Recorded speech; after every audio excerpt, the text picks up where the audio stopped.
Hello, പുതിയൊരു വീഡിയോയിലേക്ക് എല്ലാവർക്കും സ്വാഗതം. ഇന്നത്തെ വീഡിയോയിൽ ഒരു ഡേയിലെ കുറച്ച് വിശേഷങ്ങളൊക്കെയാണ് ഷെയർ ചെയ്യുന്നത്. ബ്രേക്ക്ഫാസ്റ്റിൻ്റെ ലഞ്ചിൻ്റെ കാര്യങ്ങൾ, പിന്നെ ഒരു ക്ലീനിങ് ഉണ്ട്. അതേപോലെ കുറച്ച് കാര്യങ്ങളൊക്കെ ഞാൻ ഷെയർ ചെയ്യുന്നുണ്ട് നിങ്ങൾക്ക് ഹെൽപ്ഫുൾ ആയിട്ടുള്ളത്. ഇതൊരു ഫ്രൈഡേ വ്ളോഗാണ് കേട്ടോ. അപ്പോൾ മോളുടെ എക്സാംസ് ഒക്കെ നടക്കുകയാണ്, 9th എക്സാം നടക്കുന്ന ആ ഒരു ടൈമിൽ എടുത്തൊരു വീഡിയോ ആണ്. അപ്പോൾ വൈകിട്ട് നമുക്ക് ഡെൻറ്റിസ്റ്റ് അപ്പോയിൻമെൻ്റ് ഉണ്ട്. അങ്ങനെ വൈകിട്ട് പുറത്തിറങ്ങാനുള്ള കാര്യങ്ങളൊക്കെ ഉണ്ട്. അപ്പോൾ രാവിലത്തെ ഈ ജോലികളും തിരക്കൊക്കെയാണ് കേട്ടോ നമ്മുടെ ഡേ സ്റ്റാർട്ട് ചെയ്യുന്നത്. അപ്പോൾ ഇന്നത്തെ ബ്രേക്ക്ഫാസ്റ്റ് എന്ന് പറഞ്ഞാൽ ഇടിയപ്പം തലേദിവസം ഉണ്ടാക്കിയത് ഇരിപ്പുണ്ട്. പിന്നെ പെട്ടെന്നൊരു ഗ്രീൻ പീസ് കറി ഉണ്ടാക്കണം. അപ്പോൾ അതാണ് ഫസ്റ്റ് ചെയ്യണത് കേട്ടോ. അപ്പോൾ ഞാൻ ആദ്യമേ ഗ്രീൻ പീസ് അവിടെ കുക്കറിൽ വേവിക്കാൻ വെച്ചിട്ടുണ്ട്. അപ്പോൾ ആദ്യം നിങ്ങൾ കണ്ടത് അതാണ്. പിന്നെ അതാ പെട്ടെന്ന് തന്നെ നമ്മുടെ മസാല ഒന്നും ഇരിപ്പില്ല. അപ്പം വേഗം തന്നെ സവാളയൊക്കെ അരിഞ്ഞ് മസാലകളൊക്കെ റെഡിയാക്കി എടുക്കുകയാണ് കേട്ടോ.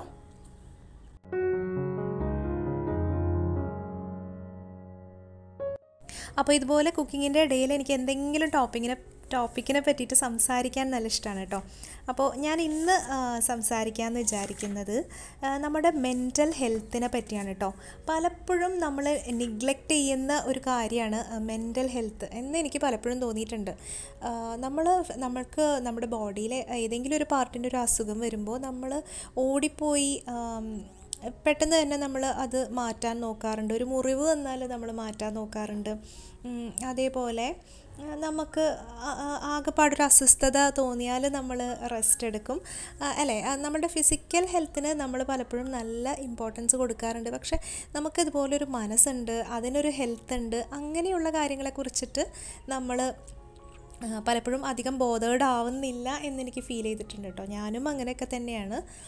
കൂടുതലും ഒരു പ്രശ്നമായിട്ട് എനിക്ക് തോന്നിയിട്ടുള്ളത്, നമ്മൾ ഒരുപാട് കാര്യങ്ങൾ നമ്മുടെ ലൈഫിലോട്ട് വരുമ്പോൾ നമുക്കൊന്ന് റിലാക്സ് ചെയ്യാനോ മൈൻഡിനൊരു റെസ്റ്റ് കൊടുക്കാനോ നമ്മൾ പലപ്പോഴും അത്ര അങ്ങോട്ട് നമ്മൾ അതിനൊരു ഇമ്പോർട്ടൻസ് കൊടുക്കാത്ത പോലെ എനിക്ക് ഫീൽ ചെയ്തിട്ടുണ്ട്. നിങ്ങൾ ശ്രദ്ധിച്ചിട്ടുണ്ടോയെന്നറിയില്ല, ശരിക്കും പറഞ്ഞാൽ നമ്മളുടെ ഓരോ ആക്ടിവിറ്റീസും നമ്മളുടെ മൈൻഡിൻ്റെ ആ ഒരു പവർ കൊണ്ട് തന്നെയാണ് നമ്മൾ ചെയ്യുന്നത്. ഇപ്പോൾ നമ്മൾ പലപ്പോഴും നമുക്ക് ഇമ്പോസിബിളായിട്ട് തോന്നുന്ന കാര്യങ്ങൾ വരെ നമുക്ക് നേടിയെടുക്കാൻ നമ്മുടെ മൈൻഡിന് ആ ഒരു ശക്തി ഉണ്ടെങ്കിൽ നമുക്ക് സാധിക്കും. നമ്മൾ പലപ്പോഴും കണ്ടിട്ടില്ലേ, ഫിസിക്കലി അൺഫിറ്റായിട്ടുള്ള, ഫിസിക്കലി ഒരുപാട് ചാലഞ്ചസ് അനുഭവിക്കുന്ന ആൾക്കാർ ഒരുപാട് അച്ചീവ്മെൻറ്റ്സ് ചെയ്തിട്ടുള്ള സംഭവങ്ങൾ നമുക്കറിയില്ല. അതെല്ലാം ഈ മൈൻഡിൻ്റെ പവർ കൊണ്ടാണ് കേട്ടോ. ഇപ്പോൾ നമുക്കിപ്പം എനിക്ക് പലപ്പോഴും ഫീൽ ചെയ്തിട്ടുണ്ട്, നമ്മൾ ഡൗൺ ആയിട്ടിരിക്കുമ്പോൾ എനിക്ക് എക്സസൈസ് ചെയ്യാൻ ഭയങ്കര ബുദ്ധിമുട്ടാണ്. നമ്മുടെ ബോഡി മൂവ് ചെയ്യില്ല. നേരെ മറിച്ച് നമ്മുടെ മൈൻഡ് നല്ല ഹെൽത്തി മോട്ടിവേറ്റഡ് ആയിട്ടൊക്കെ ഇരിക്കുന്ന സമയത്താണ് നമുക്ക് ആ എക്സസൈസ് ചെയ്യാനും അതിനൊക്കെയുള്ള ഒരു കോൺഫിഡൻസ് കിട്ടുന്നത്. നമ്മുടെ മൈൻഡ് ഹെൽത്തി ഹാപ്പി എല്ലാമായി ഇരിക്കുമ്പോഴാണ് കേട്ടോ. അപ്പോൾ അത്രയും ഇമ്പോർട്ടൻ്റ് ആണ് നമ്മുടെ മൈൻഡിനെ നല്ലൊരു അവസ്ഥയിൽ ആക്കി വെക്കുന്നത്. വളരെ വളരെ ഇമ്പോർട്ടൻ്റ് ആണ്. പിന്നത്തെ ഒരു കാര്യം എന്ന് പറഞ്ഞാൽ നമ്മൾ ഒരുപാട് നെഗറ്റീവ് തോട്ട്സ് നമ്മുടെ മനസ്സിൽ ഇങ്ങനെ കാട് കയറി പോവാതിരിക്കാൻ നമ്മൾ ശ്രദ്ധിക്കണം. അതേപോലെ പേടി നമ്മുടെ മൈൻഡിനെയും നമ്മളെയും തന്നെ ഒന്ന് ഭയങ്കരമായി ഡൗൺ ആക്കുന്നൊരു സംഭവമാണ്. ഓവറായിട്ട് പല കാര്യങ്ങളെക്കുറിച്ചുള്ള പേടി, ഒന്നും തന്നെ നമുക്ക് മുന്നോട്ട് ചെയ്യാൻ ഈ ഒരു പേടി നമ്മളെ സമ്മതിക്കില്ല. അപ്പം നമ്മുടെ കയ്യിൽ നിൽക്കാത്ത കാര്യങ്ങളെക്കുറിച്ച് നമ്മൾ ഒരുപാട് വറി ചെയ്യോ പേടിക്കുകയോ ഒന്നിൻ്റെയും ആവശ്യമില്ല. നമ്മൾ പേടിച്ചു കഴിഞ്ഞാൽ നമുക്കൊരിക്കലും മുന്നോട്ട് പോകാൻ പറ്റില്ല. അപ്പോൾ ഈ ഒരു ടോപ്പിക്കിൽ കുറേ കാര്യങ്ങളൊക്കെ പറയാനുണ്ട് കേട്ടോ. അപ്പം എന്തായാലും ഞാനിപ്പം ജസ്റ്റ് ഇതൊന്ന് ഷെയർ ചെയ്യാമെന്ന് വിചാരിച്ചു. കാരണം ഞാൻ ഇതുപോലൊരു ഡിഫിക്കൽട്ട് ഫേസിൽ കൂടെയൊക്കെ കടന്നു പോയിട്ട് പിന്നെ എങ്ങനെയൊക്കെയോ ഇങ്ങനെ നീങ്ങിക്കൊണ്ടിരിക്കുകയാണ്. അപ്പോൾ എന്തായാലും അതുപോലുള്ള ആളുകളുണ്ടെങ്കിൽ എന്തായാലും നമ്മുടെ മൈൻഡിനെ ടേക്ക് കെയർ ചെയ്യുന്നത് നല്ല ഇമ്പോർട്ടൻ്റ് തന്നെയാണ്. അപ്പോൾ അതിനുള്ള കാര്യങ്ങൾ ചെയ്യുക, നല്ല ചിന്തകൾ, നമ്മളായിട്ട് കണക്ട് ചെയ്യാൻ പറ്റുന്ന ആൾക്കാരായിട്ട് കൂടുതൽ ഇൻറ്ററാക്ട് ചെയ്യുക. നെഗറ്റീവായിട്ടുള്ള ആൾക്കാരെ പയ്യെ നമ്മുടെ ലൈഫിൽ നിന്ന് ഒന്ന് അകറ്റി നിർത്തുക. അത് ഭയങ്കര ഇമ്പോർട്ടൻ്റ് ആണ്. നമ്മളുടെ ചുറ്റുമുള്ള ആളുകളുടെ ഒരു സംഭവം ഉണ്ടല്ലോ, നമ്മളെ ഏറ്റവും ക്ലോസ് ആയിട്ട് കണക്ട് ചെയ്യുന്ന ആളുകളുടെ ഒരു മിനിയേച്ചർ ആണ് നമ്മൾ എന്നൊരു സംഭവമില്ലേ. അങ്ങനെ ഒരു സംഭവമുണ്ട്. അത് കറക്റ്റായിട്ട് എനിക്ക് കിട്ടുന്നില്ല എന്തായാലും. അപ്പോൾ നമ്മൾ ആരൊക്കെയായിട്ടാണോ കണക്ട് ചെയ്യുന്നത് അവരുടെ ഒരു ക്യാരക്ടർ നമ്മളിലോട്ട് വരും. അപ്പം നമ്മൾ ആരൊക്കെയായിട്ടാണ് ഇൻട്രാക്ട് ചെയ്യുന്നത്, ആരാണ് നമ്മുടെ ഫ്രണ്ട്സ്, നമ്മുടെ ക്ലോസ് സർക്കിളിൽ ആരൊക്കെയാണ് എന്നുള്ളത് എന്നൊക്കെ നമ്മൾ അനലൈസ് ചെയ്യണം കേട്ടോ. അത് ഒരു കാര്യം. അതുപോലെ ഇതുപോലെ പേടി, ടെൻഷൻ, അങ്ങനെയുള്ള കാര്യങ്ങൾ ഇതെല്ലാം വരും കേട്ടോ. ലൈഫ് എന്ന് പറയുന്നത് ഇതിൻ്റെ എല്ലാം ഒരു മിക്സാണല്ലോ. പക്ഷെ അതിനെ നമ്മളെങ്ങനെ ഹാൻഡിൽ ചെയ്യുന്നു, അതിനെ നമ്മളെങ്ങനെ റെസ്പോണ്ട് ചെയ്യുന്നു, ഇതിനൊക്കെ അനുസരിച്ചിരിക്കും നമ്മളുടെ ലൈഫ് എങ്ങനെ മുന്നോട്ട് പോകുക എന്നുള്ളത്. അതുപോലെ എനിക്ക് പലപ്പോഴും തോന്നിയിട്ടുണ്ട് exercise and mental health inter related ആണ് കേട്ടോ. അതായത് മെൻ്റൽ ഹെൽത്ത് ഉണ്ടെങ്കിൽ നമുക്ക് നല്ലപോലെ എക്സസൈസ് ചെയ്യാൻ പറ്റുള്ളൂ. അതുപോലെ എക്സസൈസ് ചെയ്യുമ്പോൾ നമ്മുടെ ബോഡിയിൽ ഒരുപാട് ഹാപ്പി ഹോർമോൺസ്, അതുപോലെ സ്ട്രെസ്സ് റിലീവ് ചെയ്യാനൊക്കെ എക്സസൈസ് ഹെൽപ്പ് ചെയ്യും. അപ്പോൾ മാക്സിമം ഇത് രണ്ടും നമ്മൾ നമ്മുടെ ഡേയിൽ ഇൻക്ലൂഡ് ആക്കാൻ ശ്രദ്ധിക്കുക. ഒരുപാട് നമുക്ക് ബെനിഫിറ്റ് ഉണ്ടാവും. പിന്നെ മൈൻഡിൻ്റെ ഇമ്പോർട്ടൻ്റ് ആയിട്ടുള്ള സംഭവമാണല്ലോ മെഡിറ്റേഷൻ. ഞാൻ ചെയ്യാനൊക്കെ ശ്രമിക്കാറുണ്ട്, പക്ഷേ അത് പലപ്പോഴും പറ്റാറില്ല. കുറച്ച് നേരമൊക്കെ കണ്ണടച്ചിരുന്ന് ബ്രീത്ത് ചെയ്യാനൊക്കെ ശ്രമിക്കാറുണ്ട് കേട്ടോ. പിന്നെ അതുപോലെ പ്രാർത്ഥന, നിങ്ങൾ അങ്ങനെയുള്ള ഒരാളാണെങ്കിൽ പ്രാർത്ഥന നമ്മുടെ ലൈഫിൽ ഭയങ്കര ഒരു റിലീഫ് കൊണ്ടുവരും. അപ്പം ഇങ്ങനെയുള്ള പല പല ടെക്നിക്സ് ഉണ്ടല്ലോ മൈൻഡിനെ. അപ്പോൾ ഏതാണോ നിങ്ങൾക്ക് സ്യൂട്ടബിൾ ആയിട്ടുള്ളത് അത് ചെയ്ത് അടിപൊളിയായിട്ട് പോവാം കേട്ടോ. അപ്പോൾ എന്തായാലും ഞാനിനി കൂടുതൽ പറയുന്നില്ല. ഈ ഒരു ടോപ്പിക്കിനെ പറ്റി കുറച്ചൊന്ന് പറയണമെന്ന് ആഗ്രഹം ഉണ്ടായിരുന്നു. അപ്പോൾ എന്തായാലും അത് പറഞ്ഞിട്ടുണ്ട്. അപ്പോൾ നിങ്ങളുടെ കമൻസും കൂടി അറിയിക്കുക. അപ്പോൾ നമ്മൾ ഇവിടെ പീസ് കറി ഉണ്ടാക്കിക്കൊണ്ടിരിക്കുകയാണ് കേട്ടോ. ഞാൻ സവാള വഴന്നിട്ടുണ്ട്, പിന്നെ അതിൻ്റെ കൂടെ ഞാൻ ജിഞ്ചർ ഗാർലിക് പേസ്റ്റ് ഉണ്ടാക്കി വെച്ചതാണ് ഇപ്പോൾ ചേർക്കുന്നത്. ശരിക്കും പറഞ്ഞാൽ ജിഞ്ചർ ഗാർലിക് പേസ്റ്റ് ഇടുന്നതിനേക്കാളും ഒരുപാട് ടേസ്റ്റ് വ്യത്യാസം എനിക്ക് തോന്നിയിട്ടുള്ളത് ആ സമയത്ത് നമ്മൾ വെളുത്തുള്ളി ഇഞ്ചി ചതച്ച് ചെയ്യുമ്പോൾ അതിനൊരു പ്രത്യേക ടേസ്റ്റ് തന്നെയാണ്. പക്ഷേ നമുക്ക് എളുപ്പം ആണല്ലോ നമ്മളെപ്പോഴും നോക്കുന്നത്, അതുപോലെ സമയം ലാഭിക്കുക. അത് നോക്കുമ്പോൾ ഏറ്റവും എളുപ്പമാണ്. ഞാൻ ചെയ്യാറുണ്ട് ജിഞ്ചർ ഗാർലിക് പേസ്റ്റ്. അപ്പോൾ അതാണ് ഇപ്പോൾ ചേർക്കുന്നത്. പിന്നെ കറിയൊക്കെ ബാക്കി ഏകദേശം ഒരുപോലെയൊക്കെ തന്നെയാണ്. ജസ്റ്റ് പറഞ്ഞു പോവുകയാണെങ്കിൽ സവാള വഴറ്റുക, ഇഞ്ചി വെളുത്തുള്ളി പച്ചമുളക് തക്കാളിയൊക്കെ ആഡ് ചെയ്യുക, പൊടികൾ ചേർക്കുക, പിന്നെ നമ്മുടെ ഗ്രീൻ പീസ് വേവിച്ച് വെച്ചത് ചേർക്കുക, തേങ്ങാപ്പാൽ ചേർക്കുക. ഇതാണ് എൻ്റെ ഒരു കറി. പിന്നെ ഗരം മസാലയൊക്കെ ആഡ് ചെയ്യും കേട്ടോ. മുളക്, മല്ലി, പിന്നെ ഗരം മസാല, പിന്നെ ഗ്രീൻ പീസ് ചേർക്കുക, തേങ്ങാപ്പാൽ ചേർക്കുക. എത്ര തന്നെ ഉള്ളൂ നമ്മളുടെ ഗ്രീൻ പീസ് കറി. പിന്നെന്താ, ചായക്കും കുട്ടികൾക്ക് പാലിനൊക്കെ വേണ്ടിയിട്ട് പാല് തിളപ്പിക്കാൻ വെക്കുകയാണ് കേട്ടോ. അപ്പോൾ അത് അവിടെ ഇരുന്ന് ആവട്ടെ. പിന്നെ ഉച്ചക്കലത്തെ കാര്യങ്ങൾക്ക് വേണ്ടിയിട്ട് സാമ്പാർ ഞാൻ അരിഞ്ഞു വെച്ചിട്ടുണ്ട്. പിന്നെ കുറച്ച് പരിപ്പ് കറിയുടെ ബാക്കി ഇരിപ്പുണ്ട്. അപ്പോൾ ഞാൻ അത് ഈ സാമ്പാറിലേക്ക് ചേർക്കാമെന്നാണ് വിചാരിക്കുന്നത്. പിന്നെ ലഞ്ചിന് ഒരു ചെമ്മീൻ കറി അല്ലെങ്കിൽ റോസ്റ്റ് പോലെ ഉണ്ടാക്കണം. അപ്പോൾ അതും എടുത്തു വെച്ചിട്ടുണ്ട്. അപ്പോൾ അതൊക്കെ തന്നെയുള്ളൂ കേട്ടോ ലഞ്ചിൻ്റെ കാര്യങ്ങൾ. അങ്ങനെ പിന്നെ കുറച്ച് കോവയ്ക്ക ഒലത്തിയെടുത്തത്, മെഴുക്കുവരട്ടി ആക്കിയെടുത്തത് ഫ്രിഡ്ജിനകത്തുണ്ട്. അപ്പോൾ അത് മെഴുക്കുവരട്ടിയായിട്ട് അത് ലെഫ്റ്റ് ഓവർ എടുക്കാമെന്നാണ് വിചാരിക്കുന്നത്. അപ്പോൾ ഇതൊക്കെയാണ് ഇനി ലഞ്ചിൻ്റെ കാര്യങ്ങൾ.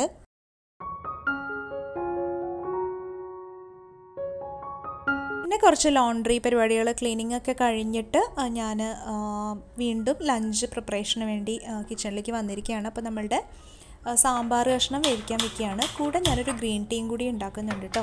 മിക്കവാറും ഈ ഒരു 10:30-11 സമയമാകുമ്പോൾ ഞാനൊരു ഗ്രീൻ ടീ കുടിക്കാൻ ഇപ്പോൾ നോക്കലുണ്ട്. ഒരിടയ്ക്ക് ഞാൻ നിന്ന് പോയൊരു ഹാബിറ്റായിരുന്നു. പക്ഷേ ഗ്രീൻ ടീക്ക് കുറേ ബെനിഫിറ്റ്സ് ഉണ്ടല്ലോ. അത് മനസ്സിലായപ്പോഴല്ല, അത് വീണ്ടും ചില സമയത്ത് നമ്മൾ ചില കാര്യങ്ങൾ വീണ്ടും വിട്ടുപോകുമല്ലോ. അപ്പോൾ നമുക്ക് ഒരു ക്ഷീണമൊക്കെ വരുമ്പോൾ കട്ടൻ ചായ, കോഫി അങ്ങനത്തെ കാര്യങ്ങളെക്കാളും നമുക്ക് ഒരു ചൂടുള്ളൊരു സംഭവം ചെല്ലണമെന്നുണ്ടെങ്കിൽ എനിക്ക് ഗ്രീൻ ടീ നല്ല റിഫ്രഷിംഗ് ആണ്. പിന്നെ അത് ഹെൽത്തി ആണെന്ന് അറിയണോണ്ട് നമുക്ക് കുടിച്ചാലും കുഴപ്പമില്ല, അങ്ങനെ ഒരു ഫീലിംഗ് ആണല്ലോ. അപ്പോൾ ഞാൻ ഗ്രീൻ ടീ ഉണ്ടാക്കുകയാണ്. അപ്പോൾ അതാ സാമ്പാർ റെഡിയാക്കി എടുക്കണം. അതിന് വേണ്ടിയിട്ട് കഷ്ണങ്ങൾ ഞാൻ വേവിക്കാൻ വെക്കുകയാണ് കേട്ടോ. പരിപ്പ് ഓൾറെഡി വെന്ത് കറിയായതുണ്ടല്ലോ, അപ്പോൾ അത് ജസ്റ്റ് ചേർത്തെടുത്താൽ മതി.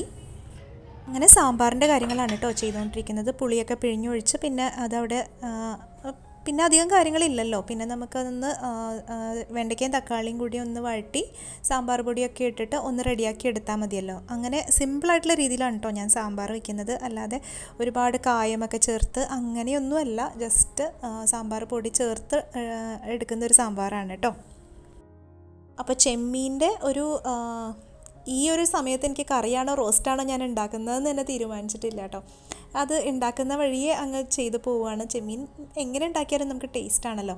അപ്പോൾ ഞാനിപ്പോൾ ചെയ്യുന്നത് ചെമ്മീനും മഞ്ഞൾപ്പൊടി, മുളക് പൊടി, പിന്നെ പച്ചമുളക് കീറിയിട്ട് കുറച്ച് ഇഞ്ചി വെളുത്തുള്ളി എല്ലാ സാധനങ്ങളും തന്നെ അരിഞ്ഞിട്ടിട്ട് ഞാൻ കുറച്ച് സവാളയും കൂടി അരിഞ്ഞിട്ടിട്ട് വെള്ളം ഒഴിച്ച് ഉപ്പിട്ട് ഇത് വേവിക്കാൻ വെക്കും. പിന്നെ ഇത് വലിയ നാരൻ ചെമ്മീനായിരുന്നു, അതുകൊണ്ട് തന്നെ നല്ല ടേസ്റ്റായിരുന്നു.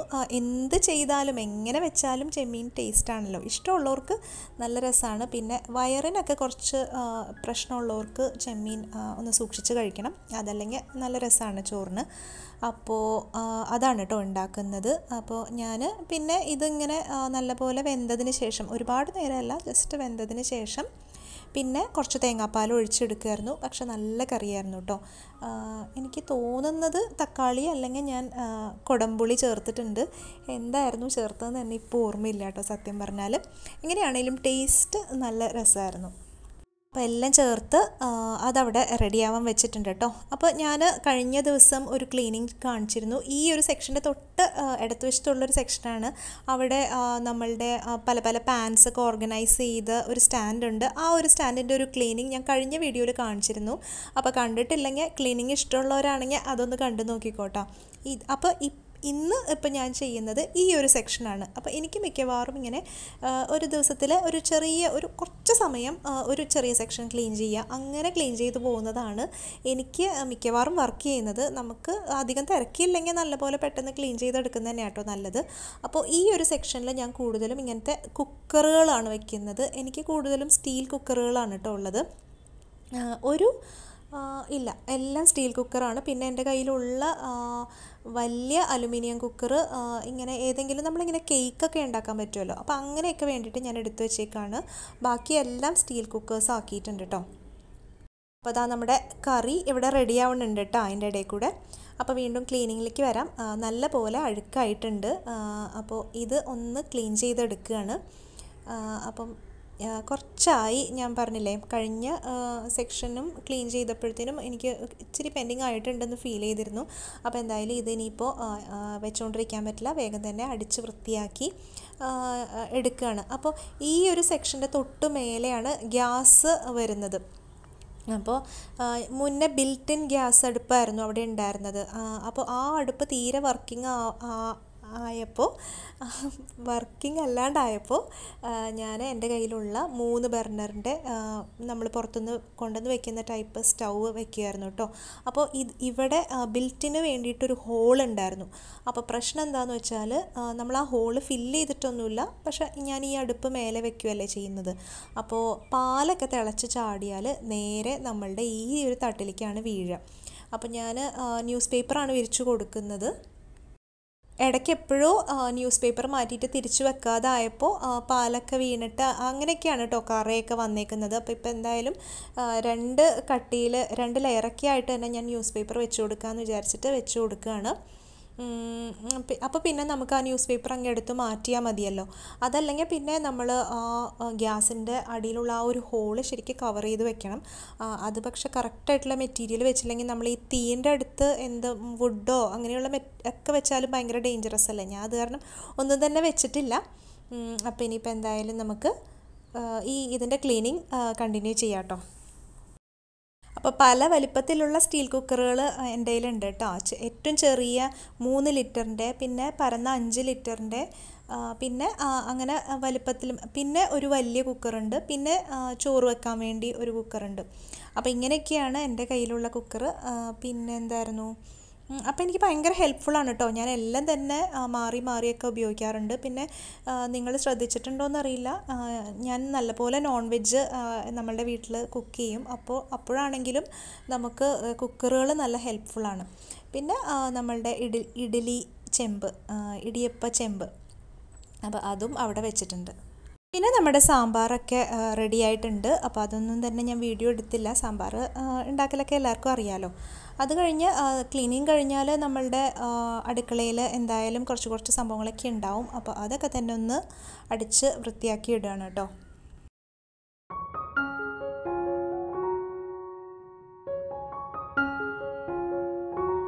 അങ്ങനെ നമ്മുടെ സാമ്പാർ റെഡി ആയിട്ടുണ്ട്. ചെമ്മീൻ കറി തന്നെ ആക്കി എടുത്തു കേട്ടോ, റോസ്റ്റൊന്നും ആക്കിയില്ല. എന്നാലും നല്ല ടേസ്റ്റ് ഉണ്ടായിരുന്നു. അപ്പോൾ ലഞ്ചൊക്കെ സെറ്റായിട്ടുണ്ട്. സാമ്പാർ, പിന്നെ ചെമ്മീൻ്റെ ഒരു കറി, അതുപോലെ ലെഫ്റ്റ് ഓവർ കോവയ്ക്ക മെഴുക്കുവരട്ടി. അങ്ങനെ നല്ല ടേസ്റ്റി ലഞ്ചൊക്കെ ആയിരുന്നു കേട്ടോ. പിന്നെ ഇതിപ്പോൾ വൈകുന്നേരം ചായക്ക് കുറച്ചധികം പഴം ഉണ്ടായിരുന്നു. അപ്പോൾ പഴം റോസ്റ്റ് ചെയ്തെടുക്കുകയാണ്. അതിന് ശേഷം ഞാൻ പറഞ്ഞ പോലെ ഡെൻറ്റിസ്റ്റിൻ്റെ ഒരു അപ്പോയിൻമെൻറ്റ് ഉണ്ടായിരുന്നു മോൾക്ക് വേണ്ടിയിട്ടാണ്. അപ്പോൾ അത് ഇങ്ങനെ മന്ത്ലി നമുക്കൊരു വിസിറ്റ് ഉണ്ട്. നമ്മൾ പല്ലിന് ക്ലിപ്പൊക്കെ ഇടുമ്പോഴത്തേനും അങ്ങനെ പോയി ടൈറ്റൻ ചെയ്യണം. അപ്പോൾ അതൊക്കെ പെട്ടെന്ന് തന്നെ കഴിഞ്ഞു കേട്ടോ. അപ്പോൾ അതിന് ശേഷം എനിക്കൊന്ന് ബുക്ക് ഷോപ്പിൽ പോകണമെന്നുണ്ടായിരുന്നു. അപ്പോൾ അവിടെയൊക്കെ പോയി. പിന്നെ എന്തായിരുന്നു, പിന്നെ ബുക്ക് ഷോപ്പും പിന്നെ അതുപോലെ മൊബൈലിന് കവറ് വാങ്ങാനുണ്ടായിരുന്നു. എൻ്റെ കവറ് ചീത്തയായിട്ട്. അപ്പോൾ അതൊക്കെ അവിടെയൊക്കെ പോയി അങ്ങനെ കുറച്ച് ഷോപ്പിങ്ങും കാര്യങ്ങളൊക്കെ ഉണ്ടായിരുന്നു. അതിൻ്റെ വീഡിയോ ഒന്നും എടുക്കാൻ എനിക്ക് പറ്റിയില്ല കേട്ടോ. അപ്പോൾ എന്തായാലും ഇത്രയേ ഉള്ളൂ ഇന്നത്തെ വീഡിയോ. കുറച്ച് ലെങ്ത്ത് കൂടിയിട്ടുണ്ടെന്ന് തോന്നുന്നു. എന്തായാലും നിങ്ങൾക്ക് ഇഷ്ടപ്പെട്ടു എന്ന് കരുതുന്നു. അപ്പോൾ വീഡിയോനെ കുറിച്ചുള്ള അഭിപ്രായം എല്ലാം നിങ്ങൾ കമൻറ്റ് ചെയ്ത് അറിയിക്കുക. പിന്നെ എന്തായിരുന്നു, വീഡിയോ ഇഷ്ടപ്പെട്ടിട്ടുണ്ടെങ്കിൽ ലൈക്ക് ചെയ്യുക, അതുപോലെ സബ്സ്ക്രൈബ് ചെയ്യുക, എല്ലാ കാര്യങ്ങളും ചെയ്യുക. അപ്പോൾ പുതിയൊരു വീഡിയോ ആയിട്ട് നാളെ വരാം. അതുവരേക്കും ബൈ.